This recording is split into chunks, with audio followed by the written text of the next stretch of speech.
어제 우리는 예수님께서 십자가 위에서 남기신 첫 번째 말씀을 살펴보았습니다. 예수님은 사실 십자가에 못 박고 조롱하는 사람들을 용서해달라고 하나님께 기도하셨습니다. 저는 하나님께서 그들을 용서하셨다라고 말씀드렸습니다. 문제는 그들이 용서를 받았을까 하는 것에 대해서는 조건이 있다고 했죠. 회개했으면 용서받았을 것이라고. 일반적인 진리의 말씀이었습니다. 하나님께서는 어떤 죄인도 회개하면 용서하신다고. 만약에 죄인이 용서받지 못하고 그래서 심판받는 것은 죄 때문이 아닙니다. 용서를 받아들이지 않았기 때문입니다. 자신의 죄를 깨닫고 용서를 구하는 모든 죄인을 하나님께서는 용서하십니다. 오늘 주님께서 십자가 위에서 남기셨다고 한 이 두 번째 말씀을 통해서 이것이 명확하게 확인이 됩니다. 여러분, 예수님이 십자가에 달리셨을 때 그 좌우에 두 행악자들이 함께 십자가에 못 박혔습니다. 마태복음에서는 이들을 강도라고 했습니다. 그런데 그 중에 한 강도가 다른 사람들처럼 예수님을 비방했습니다. 네가 그리스도가 아니냐? 너와 우리를 구원하라 라고 하면서 조롱을 했습니다. 아마 어디서 예수가 그리스도라는 소문을 들은 모양입니다. 그런데 이렇게 십자가에 달려있는 모습을 보고 그 소문이 틀렸다고 판단을 한 것입니다. 그래서 그 죽음의 순간에도 마음을 강팍하게 하며 주님을 조롱한 것입니다. 그런데 다른 편의 강도는 이 강도를 꾸짖습니다. 네가 동일한 정죄를 받고도 하나님을 두려워하지 아니하느냐? 우리는 우리가 행한 일에 상당한 보응을 받은 것이니 이에 당연하거니와 이 사람이 행한 것은 옳지 않는 것이 없느니라 하고 이르되 예수여 당신의 나라 임하실 때에 나를 기억하소서 하니.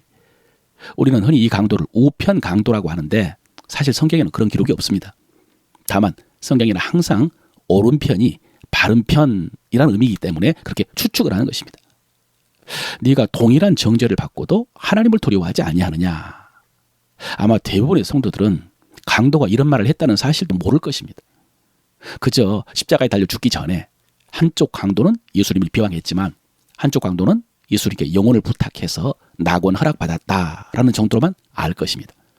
물론 이렇게 생각하는 것이 잘못된 생각은 아닙니다. 맞습니다. 저도 처음에 이 강도가 십자가 위에서 회개를 해서 용서를 받고 구원을 받았는데 그가 회개할 수 있었던 근거나 계기에 대해서는 성경에 기록되지 않았다라고 생각을 했습니다.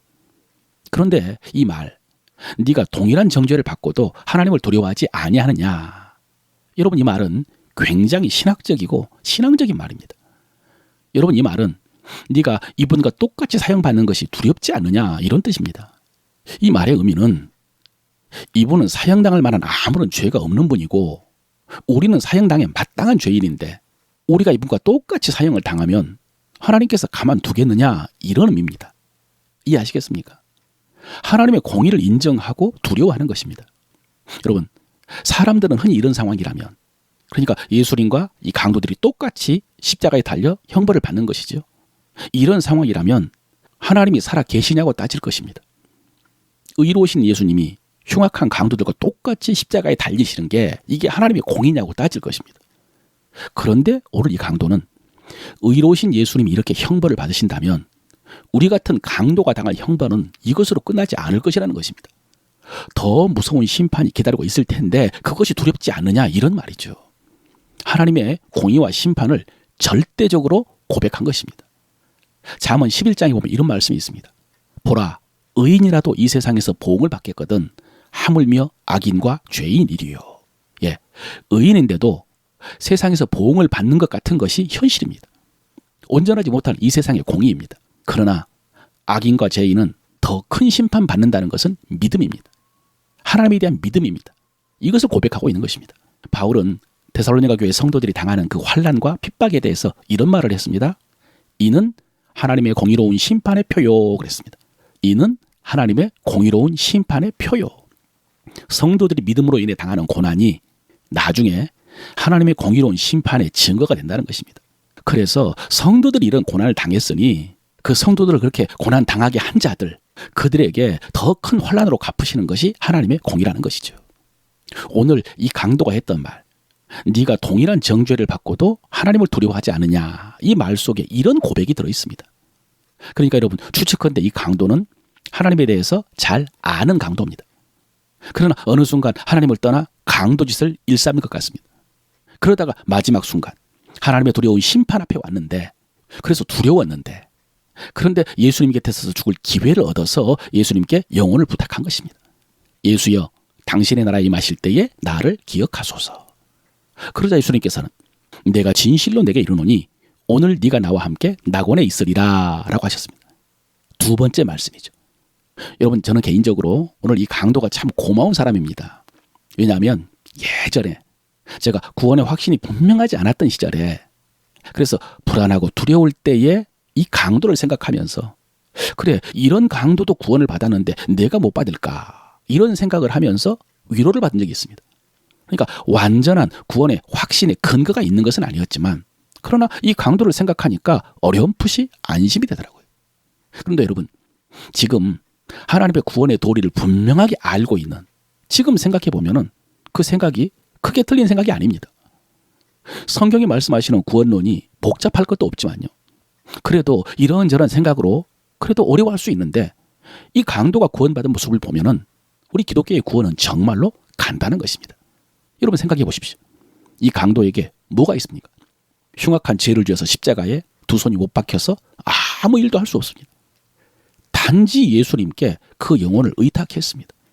그랬더니 예수님께서 네가 오늘 나와 함께 낙원에 있으리라 라고 구원을 약속하셨습니다. 여러분, 우리도 먼저 나에게 말씀하시는 주님의 음성을 들어야 됩니다. 행한 일은 죄뿐이요, 죄로 인해 멸망 심판받을 수밖에 없는 우리들이고, 앞으로도 할 수 있는 일이 아무것도 없을지라도 주님께 우리 영혼을 의탁하면 낙원을 허락해 주실 것입니다. 네가 나와 함께 낙원에 있으리라 라고 말씀해 주십니다. 여러분, 이것이 우리의 복음이고 이것이 우리의 믿음입니다. 그리고 이것이 우리가 다른 사람들에게 전해야 될 복음입니다. 여러분, 복음은 쉬운 복음입니다. 쉬워서 복음입니다. 멀지 않는 구원의 길입니다. 죄 없으신 주님이 십자가에 달려 율법을 이루심으로 우리를 의롭게 해주신 복음입니다. 그러므로 여러분, 우리는 다른 사람들이 듣든지 아니 듣든지 이 복음을 전해야 됩니다. 대신 이 복음이 우리 믿음의 전부가 돼서는 안 되겠죠. 이 복음과 구원은 우리 믿음의 시작입니다. 거기에 머물러 있어서는 안 됩니다. 우리가 우스갯소리를 하는 말이 있지 않습니까? 이 강도는 세상에서 가장 운이 좋은 사람이라고. 우리는 어렸을 때부터 주일날 쉬어보지도 못하고 하고 싶은 일도 못하고 고생해서 신앙생활을 했는데, 이 강도는 평생 자기가 하고 싶은 대로 죄 지으며 살다가 딱 사형당하는 날, 예수님 옆자리에서 죽은 바람에 거기서 신앙 고백하고 조금 있다가 죽어서 천국 갔다고. 부럽다, 우스갯소리죠. 그런데 여러분, 그렇게 죽기 직전에 믿어서 구원받으려고 하다가 여러분 그 시간 못 맞추면요, 영원히 망하는 거 아닙니까? 그리고 이 강도가 우리 부러움의 대상이 될 수 없는 것은, 오늘 이 강도가 받은 구원은 엄밀하게 말하면 그래서 부끄러운 구원입니다. 성경은 부끄러운 구원을 분명히 말씀하십니다. 구원은 받았지만 주님을 위해서 충성한 거 아무것도 없이, 그래서 주님 앞에 가서 받을 상, 면류관 아무것도 없는, 그저 구원만 받은 그 구원을 부끄러운 구원이라고 분명히 말씀하십니다. 그러므로 여러분, 오랫동안 주를 믿고 섬기고 주를 위해 충성할 수 있는 것을 주님이 주신 더 큰 은혜인 줄로 알고요, 순종하면서 기쁨으로 주님 섬기시기를 바랍니다. 오늘 우리가 입술로 고백할 우리 믿음의 도리입니다. 하나님은 용서의 하나님이십니다. 어떤 죄인도 회개하면 용서받습니다. 하나님은 용서의 하나님이십니다. 어떤 죄인도 회개하면 용서받습니다. 동시에 하나님은 공의의 하나님이십니다. 나는 하나님의 공의를 신뢰하며 경외합니다. 동시에 하나님은 공의의 하나님이십니다. 나는 하나님의 공의를 신뢰하며 경외합니다. 나는 오직 믿음으로 의롭다 하심을 받은 복음을 믿습니다. 나는 오직 믿음으로 의롭다 하심을 받는 복음을 믿습니다. 나의 사명은 이 은혜가 헛되지 않도록 복음을 실천하고 전하는 것입니다. 나의 사명은 이 은혜가 헛되지 않도록 복음을 실천하고 전하는 것입니다. 아멘.